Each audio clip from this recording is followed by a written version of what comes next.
Hello, everybody. Thank you for tuning in to the Scare Factor podcast, brought to you by thescarefactor.com. I am Tyler Proffet, your host for this evening, and this week we are bringing you with us to the first ever HAH, the event. That's the Hunters Against Hate event in Louisville, Kentucky. It was hosted at the Crown Plaza Hotel, and it was also the very first time the Scare Factor has operated a booth as a vendor, so that was pretty cool. We'll get into a little bit of that as we get into the interviews. And while we were there, we just so happened to run into some folks that we knew from Sindicate Haunted House Group, Teddy Summers and Boston Petit. We were able to talk to them for a few minutes, and we also talked to a lady from Scary Train down in Florida, an actually haunted train. So that was pretty interesting to talk about. So if you haven't done so already, don't forget to subscribe and do all the likes and reviews and the follows and stuff so that the algorithm knows that you like what we're doing and that we're doing a good job. So without further ado, let's get into the interviews. Hey everybody, this is Tyler Proffet with thescarefactor.com, and we are here at the first year of the Hunters Against Hate event, HAH the event. First time for the Scare Factor actually running a booth ever, so that's exciting. Got a few shirts out for sale, got some wristbands and buttons and stickers and all that kind of good stuff. But in setting up the booth for day number 2 here, we just so happened to run into our good friends Teddy and Boston, that's right. And they are with Syndicate Haunted House Group. And for those of you that don't know who Syndicate Haunted House Group is, it's a new organization here the past couple of years, and they are building a massive network of haunted attractions across the country. Teddy, tell us what your experience is with Syndicate and kind of what your role is and where you see things are going. Sure. My name is Teddy Summers. I'm the creative director of Syndicate Haunted House Group. That's a pretty fat umbrella, to be honest. I handle everything from character design to storyboarding to detailing to everything that you can think of that goes into a haunted house that doesn't involve using too many power tools. We're moving pretty fast. I think this year we are up to 8 haunted houses. And it is, the train don't stop, no brakes. So we're still going. Our main goal as of right now is just to progress the industry with our own work. We have a really large group of talented individuals, and we're just raising the bar. That's what we want to do. I tend to agree. So far, any of the haunts that we've talked to, like with Necropolis, and you guys have been with Haunted Hotel and some other haunts here for a long time, everybody actually seems really excited about the transition with the new ownership and stuff. It's like everybody's almost getting to play a little bit more and get to do some of the things that maybe they didn't get to used to do beforehand. Yeah, I would say that the reaction has been, I mean, I guess initially it's mixed because everybody's scared of the big bad organization. They think they're getting bought out by Walmart or something like that. Getting new ownership and all that. Unfortunately, fortunately, it's not like that.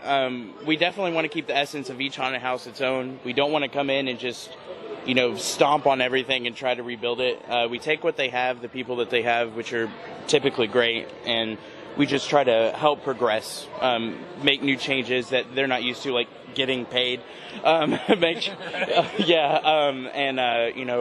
their sets, creating real characters, stuff like that a lot of haunted houses don't have. Like, we've been fortunate that we grew up in a market where, like, creating custom characters and really making everything your own was normal, but that's not the case everywhere. So we're trying to normalize that and really add a little bit of self with all of the haunted houses. That's really the best I can say is magnifying what they've already got, I guess. Yes, definitely that, and making sure that they are they're working to progress all of the crafts that we have. I mean, sets, costumes, sound, lights. We've done it all. We've pretty much rehabbed everything that we can, and we're still going. So that's amazing. So you guys really kind of got your roots here in the kind of Louisville, Kentuckiana sort of area. What would you say is the furthest away haunt that Syndicate has picked up and that you've had some direct dealings with? Fright Haven is in Connecticut. That is probably the farthest away. We can't drive there. We have to fly every time we go out. We've made quite a few changes there. The biggest was actor training and stuff like that, provided them with the tools to succeed. and really getting show quality up to standard and stuff like that. But that's what we do everywhere. We're a little bit prissy when it comes to how we run our shows, so we want everybody to flourish with us.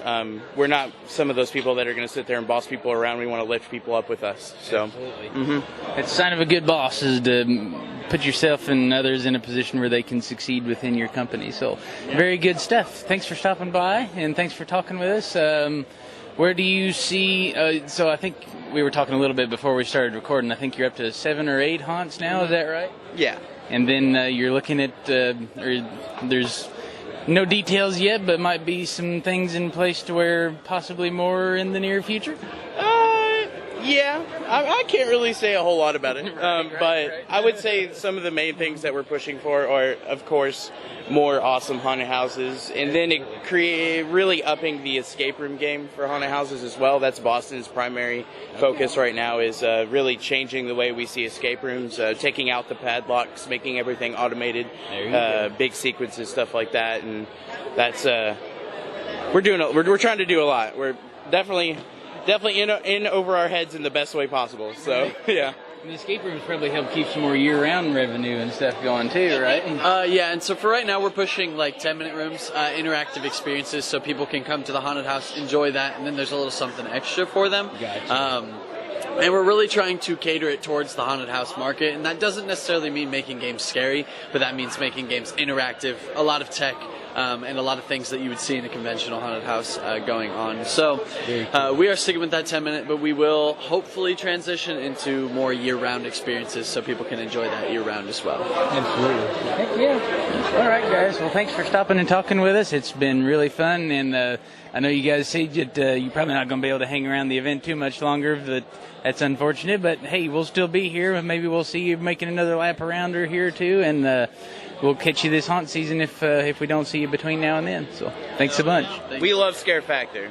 Yeah. well, we appreciate the support. We support you guys as well. So another fantastic haunt that we ran into here at the booth is from the Scary Train down in Florida. That's right? Yep, that's correct. Awesome. How long have you guys been doing your haunt? I think we've maybe been going scary, I'd say probably since 2014, 2013. Right, and you guys were running under a different name before that, right? Yeah, so before that, I'd say probably 2 years back, we were going as the Lost Railroad. Lost Railroad. Yep, so, and then before that, we were actually trying to do a kids event, and that's how we got started with going scary. Gotcha. So with Scary Train and the Lost Railroad, it kind of sounds like you guys are actually on a real train, right? Is that right? That is true. We are actually Florida's largest privately owned railroad.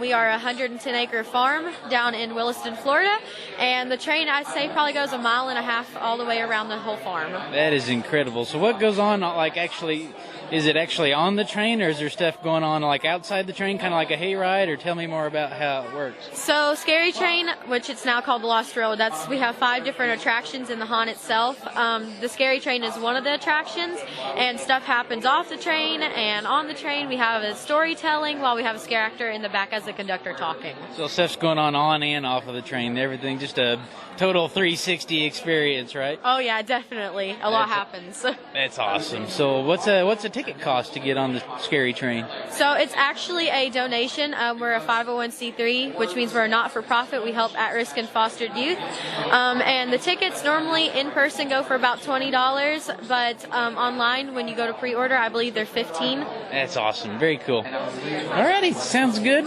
Thank you guys for stopping by. That train sounds absolutely amazing. If we're ever down in Florida, or we've got a Florida team, we're going to have to see if we can get you guys on the review list and maybe see if we can stop by this year. So definitely, come by. Alright, sounds good. You guys have a great weekend. You too.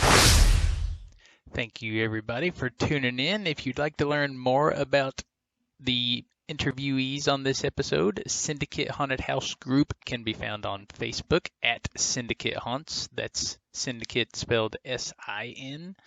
And some of the haunts that they have listed on their Facebook page include Oklahoma Asylum in Nowata, Oklahoma. Did I pronounce that right? Wild Woods of Terror in Saginaw, Michigan. Necropolis Underground in Indianapolis, Indiana.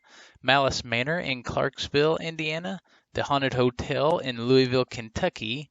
Black Orchard in Shelbyville, Kentucky, Fright Haven in Stratford, Connecticut, and Extreme Fear Scaregrounds in Kinston, North Carolina. And if you'd like to find out more about the Scary Train, they can be found on Facebook at Kirby Family Farm, and their website is kirbyfarm.com. Thank you for listening.